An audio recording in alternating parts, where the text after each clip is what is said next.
kasih Dr. Zalina. Untuk tajuk kita dan kepada semua yang hadir pada petang ini, terima kasih kerana melapangkan masa untuk sesi ini untuk kita bersama, dan saya jangka di luar sana semua yang hadir pada hari ini memang guru-guru yang sentiasa memberi yang terbaik untuk sistem pendidikan kita dan berpengalaman. Dan ini merupakan satu peluang untuk kita, bukan one way tetapi two way, berkongsi ilmu yang ada pada kita. So tajuk kita pada hari ini, raise the bar and narrow the gap.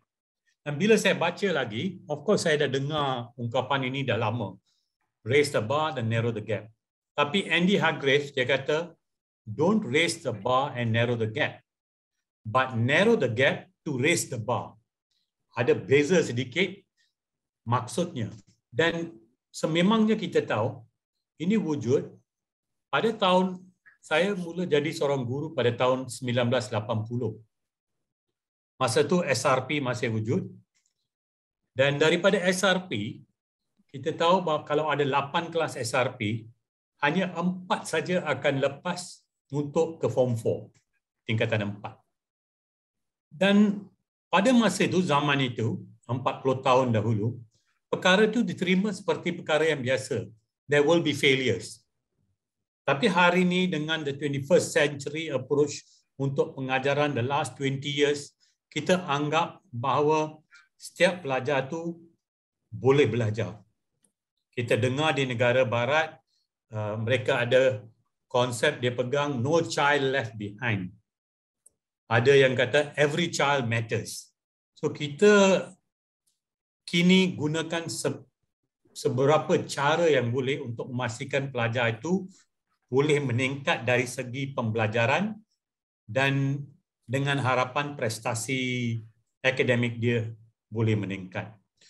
Tetapi untuk ini kita memang tahu pada zaman itu semua orang percaya ada bell curve. Bell curve ini dalam statistik, sebelah kanan yang hebat, ramai di tengah, dan sebelah kiri there will be few there. Normal curve kita. So diterima pada zaman itu. Sekarang pun mungkin kita boleh akan jumpa juga bell curve, tapi harapan kita ialah ramai di tengah dan di sebelah kanan. That means high achievers. So ini menjadi cabaran kita, cabaran sebagai seorang guru. Kalau saya masih lagi mengajar di sekolah, saya rasa how do I tackle the low achievers, the middle and the top achievers? Macam mana nak rangka program-program untuk pelajar-pelajar saya. Sekarang saya tahu tuan-tuan semua sibuk dengan catch up plan, CUP. And then bagi yang Form 5 yang nak ambil SPM dalam beberapa minggu lagi, they having the last lap. Macam mana nak sediakan pelajar supaya mereka boleh bersedia sebaik-baiknya untuk SPM. Kumpulan tahun ini berbeza daripada kohort tahun lepas kerana kumpulan ini ada learning loss masa mereka di Form 4 dan juga ada learning loss di masa Form 5. Dan bila kita kata catch up plan itu wujud kerana berlakunya learning deficit. Hutang pembelajaran itu berlaku. So, mari kita sama-sama lepas sesi ini pun tolong fikirkan bersama tentang apa yang saya utarakan di sini, yang diutarakan oleh Andy Hargreaves. Don't raise the bar and narrow the gap, but narrow the gap to raise the bar. Raise the bar ni selalu datang daripada sukan. Lompat tinggi, you raise the bar. Bila pelajar itu boleh lompat, atlet itu boleh lompat, kita naikkan lagi. Tetapi hari ini, di bawah itu kita nak rapatkan jurang dalam kalangan pelajar kita. Dan cabaran kita adalah bagaimana nak rapatkan jurang itu. Dan baru kita fikirkan to raise the bar. Dua-dua perkara ini sebenarnya memang berlaku concurrently. Ya, tapi tumpuan jangan diberi kepada raising the bar sahaja, tetapi juga kepada narrowing the gap. Minggu lepas saya sebut tentang tight coupling dengan loose coupling. Saya nak kaitkan sedikit bahawa tugas cikgu ni kadang-kadang kita bersendirian. Kita perlukan maklum balas, kita perlukan feedback. Sebelah kiri adalah doktor yang sedang menjalankan pembedahan. Setiap tugas yang dia lakukan itu diperhatikan oleh beberapa orang rakan yang lain. Ya, tetapi bagi seorang cikgu, hanya dia seorang saja dengan kelas. Kadang-kadang bertahun-tahun hanya dia tahu tentang prestasinya atau dia tak tahu pun kadang-kadang tentang sejauh mana apa yang dia lakukan dalam kelas itu sememangnya mencapai hasrat ya yang diinginkan. So berbeza ya tugas kita. Kita sentiasa perlu maklum balas. How are we doing? Itu soalan yang saya kemukakan minggu lepas. Kita semua tahu data driven decisions. Kita ambil ada dialog prestasi, dalam dialog prestasi ditanya soalan kenapa ada banyak di peringkat ni, banyak yang di tengah, some are at the high end. So kita terpaksa fikirkan why that has happened. Tetapi sebenarnya not every answer is theoretically correct or practically might be theoretically correct, tetapi practically kita boleh persoalkan lagi. Kita boleh persoalkan lagi. Sebab ia merupakan satu cabaran untuk memahami the root cause why that is happening ya. Dan root cause itu kadang-kala kita ambil daripada trend yang berlaku untuk beberapa tahun. So kita ada data, tetapi yang paling mencabar bagaimanakah dapat kita merapatkan jurang prestasi akademik dalam kalangan murid. The what and the how. Kita tahu what we want to do and how to do it. Kita sudah biasa dengan cara konvensional, dengan kelas tambahan, kita pecahkan dalam kumpulan, kita buat gerak gempur hari Ahad, macam-macam nama kita gunakan. Yang penting ialah keberkesanan cara yang kita gunakan. Dan bila kita nak kenal pasti keberkesanan, ia bukan tugas guru yang mengendalikan sesi saja. It must be a school-based approach. Daripada pengetua sampai ke bawah, daripada PGB sampai ke bawah, dengan pasukan pemimpin keseluruhan, you must think. Dan soalan berikutnya, ada banyak soalan, saya hanya letak 2-3 soalan ni.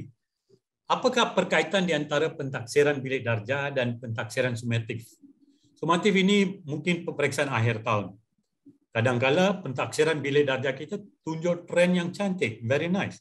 Why keputusannya merosot masa pentaksiran sumatif atau penilaian sumatif? There is no one answer. Tidak ada satu soalan. Balik kepada juga cara penilaian. Masa pentaksiran bilik darjah, kita mungkin nilai daripada satu perspektif, satu komponen saja. Tapi bila kita buat pentaksiran sumatif, kita lihat secara keseluruhan. So banyak perkara yang kita perlu fikirkan, pihak kepimpinan sekolah, guru sendiri, you are a team together yang kena fikirkan. It's not about cikgu buat ini, cikgu buat itu, kita bagi instruction, no. It's about doing the right postmortem dan bersama-sama mengenal pasti apakah intervensi yang nak dibuat, apakah root cause dia dan lihat trend itu. Kadang-kadang tak ada kaitan pun dengan mungkin PDP, tapi adalah berkait dengan SES 2 tahun kebelakangan ini di mana kita perlukan lebih banyak empathy, lebih banyak passion, lebih banyak memahami apa berlaku di rumah juga. So ini buku kalau tadi, ada buku yang kalau puan-puan nak baca tentang raising the bar and closing the gap. Okay. So how do we raise the bar, narrow the gap? Saya jangan saja fokus kepada brighter students kerana jurangnya akan menjadi lebih luas. Kita boleh pinjam modul daripada sekolah lain. Saya tengok sekarang dalam banyak WhatsApp group, ada yang jual catch up plan pun ada juga ya. Apa program yang mereka mengendalikan. But remember, it must be applicable kepada sekolah anda. We can borrow policies, kita boleh borrow program. Tetapi lihat bagaimana dia boleh fit kepada sekolah kita. Kita tak boleh buat sesuatu sebulat-bulatnya kerana kita kena lihat landscape sekolah kita sendiri. Saya mula dengan penggunaan data. To build better schools, it's always about data. Kerana data itu adalah maklumat. Maklumat memberi kita ilmu. Ilmu merupakan kuasa untuk kita buat keputusan yang terbaik. So, kita ada dialog prestasi daripada peringkat sekolah, PPD, JPN dan KPM. Ingat, dalam dialog prestasi ini, dia tak boleh sehala saja, dia mesti dua hala. Daripada pihak pengurusan, kepimpinan dan juga daripada pihak guru. It must be two-way. Kita banyak sebut tentang PLC, even dialog prestasi merupakan macam satu PLC. Dan saya akan berakhir dengan slide yang terakhir saya untuk petang ini. Fikirkanlah, buatlah refleksi tentang return on investment versus return on energy. Kita bukan perniagaan dalam pendidikan, maka apa yang kita keluarkan sentiasa adalah energi, tenaga cikgu. So, nak gunakan tenaga cikgu untuk apa jua aktiviti, kita mesti fikirkan apakah kepulangan daripada tenaga yang digunakan.